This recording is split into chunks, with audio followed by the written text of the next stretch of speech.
Gusto ko talaga mag-aral ng beautician. Ikaw? Dapat nung bata ka pa, ilan mo muna. Oo, di pa naman. May pag-asa pa bata ka pa yun. Ito mga bata.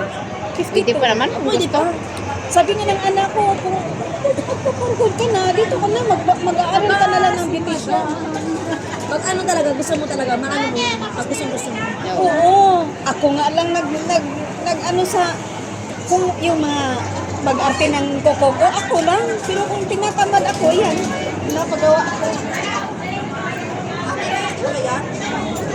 Sabi ko, gusto ko talaga. Sabi ko sa amo ko, gusto ko talaga mag-aral ng beautician. Sabi niya, really?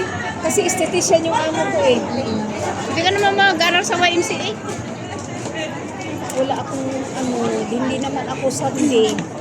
Meron naman sa bato ah. Eh, May walang Saturday sa Walang Saturday sa YMCA, Sunday lang. hindi naman parati. Yan.